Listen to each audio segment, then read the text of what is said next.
மக்களவை எதிர்க்கட்சி தலைவராக ராகுல் காந்தி தேர்வு செய்யப்பட உள்ளதாக தகவல் வெளியாகி இருக்கிறது.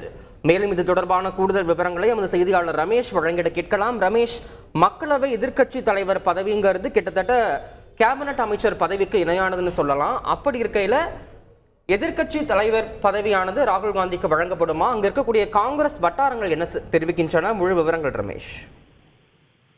அதாவது தேர்தல் முடிவுகள் நேற்று முன்தினம் வெளியாகி உள்ளது. பாஜக ஆளும் கட்சி வரிசையில் அமரப் போவதும் பிரதமர் மோடி 3வது முறையாக மீண்டும் பதவியேற்க போவதும் ஊர்ஜிதமாக இருக்கிறது. இந்தியா கூட்டணியை பொறுத்தவரை தாங்கள் ஆட்சி அமைக்க உரிமை கோரப் போவதில்லை, தற்போதைய நிலையில் உரிமை கோரப் போவதில்லை, எதிர்க்கட்சியாக அமரப் போகிறோம் என இந்தியா கூட்டணி முடிவு செய்திருக்கிறது. இந்த நிலையில் மக்களவையில் முதன்மை எதிர்க்கட்சி தலைவராக யார் வரப்போகிறார்கள் என்கிற கேள்வி எழுந்துள்ளது. குறிப்பிட்டு சொல்ல வேண்டும் என்றால் கடந்த 10 ஆண்டுகளாக மக்களவையிலே முதன்மை எதிர்க்கட்சி என்கிற தலைவர் என்கிற பதவி காலியாக இருக்கிறது. 2014 சரி 19 சரி மக்களவையிலே முதன்மை எதிர்க்கட்சி தலைவர் என்கிற பதவி இல்லை. அது தொடர்ந்து காலியாகவே இருந்து வருகிறது. ஏனென்றால் மக்களவையில் முதன்மை எதிர்க்கட்சி தலைவராக ஒருவர் அங்கீகரிக்கப்பட வேண்டும் என்றால் மொத்த மக்களவை தொகுதிகளில் 10% இடங்களை ஒரு கட்சி பெற்றிருக்க வேண்டும். அப்படி என்றால் 55 தொகுதி எம்பிக்களை எந்த கட்சி வைத்திருக்கிறதோ அந்த கட்சிக்கு தான் மக்களவை எதிர்க்கட்சி தலைவர் என்கிற அந்த அங்கீகாரம் வழங்கப்படும்.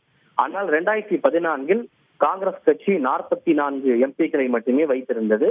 2019 52 எம்பிக்களை மட்டுமே வைத்திருந்தது. எனவே காங்கிரஸ் கட்சியை அங்கீகரிக்கப்பட்ட எதிர்க்கட்சியாக அங்கீகரிக்க மக்களவை சபாநாயகர் மறுத்துவிட்டார். இந்த நிலையில் தான் தற்போது நடந்து முடிந்த தேர்தலில் காங்கிரஸ் கட்சி 99 இடங்களை பெற்றிருக்கிறது. வரலாற்றிலேயே மிக பலம் வாய்ந்த ஒரு எதிர்க்கட்சி என்கிற அந்தஸ்தை காங்கிரஸ் கட்சி பெற்றிருக்கிறது. இதன் மூலம் 10 ஆண்டுகளுக்கு பிறகு எதிர்க்கட்சி முதன்மை எதிர்க்கட்சி என்கிற அந்தஸ்தை காங்கிரஸ் கட்சி பெற்றிருக்கிறது. இந்த நிலையில் தான் காங்கிரஸ் கட்சியின் சார்பில் எதிர்க்கட்சி தலைவராக அமரப்போவது யார் என்கிற கேள்வி எழுந்திருக்கிறது. கடந்த 2019 ஆண்டு காங்கிரஸ் கட்சிக்கு எதிர்க்கட்சி அந்தஸ்து கிடைக்காத போதும் காங்கிரஸ் கட்சியின் மக்களவை குழு தலைவராக மேற்கு வங்கத்தை சேர்ந்த அதிர் ரஞ்சன் சௌத்ரி தேர்வு செய்யப்பட்டார். இந்த முறை காங்கிரஸ் கட்சிக்கு எதிர்க்கட்சி அந்தஸ்து கிடைத்துள்ள நிலையில் எதிர்க்கட்சி தலைவர் யார் என்ற கேள்வி எழுந்துள்ளது.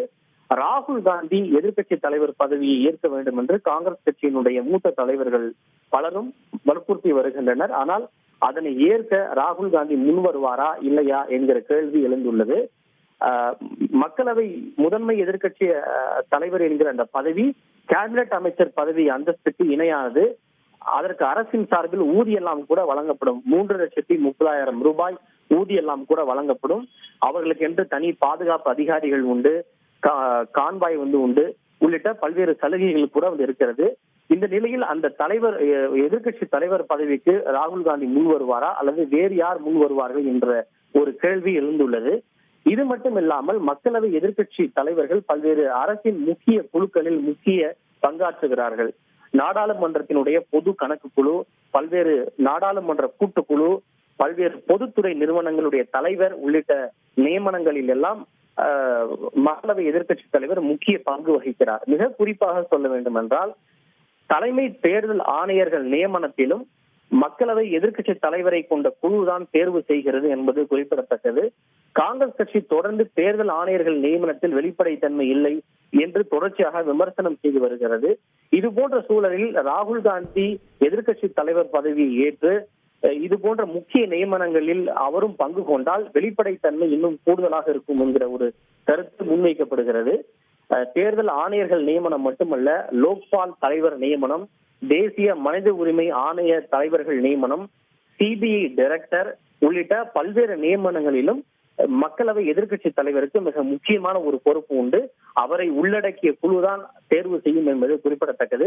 எனவே மிக முக்கியத்துவம் வாய்ந்த இந்த பதவியை ஏற்க ராகுல் காந்தி முன் வருவாரா என்கிற ஒரு கேள்வி எழுந்துள்ளது. அவர் நிச்சயம் மக்களவை எதிர்க்கட்சி தலைவர் பதவியை ஏற்று மக்களவையில் காங்கிரஸ் கட்சியை வழிநடத்த வேண்டும், ஆளும் கட்சிக்கு எதிரான விமர்சனங்களை மிக கூர்மையாக முன்வைக்க வேண்டும் என்று காங்கிரஸ் கட்சியின் மூத்த தலைவர்கள் பலரும் விருப்பம் தெரிவித்துள்ளனர். தகவல்களுக்கு நன்றி ரமேஷ். செய்திகளை உடனுக்குடன் தெரிந்து கொள்ள உடனே சப்ஸ்கிரைப் பண்ணுங்க.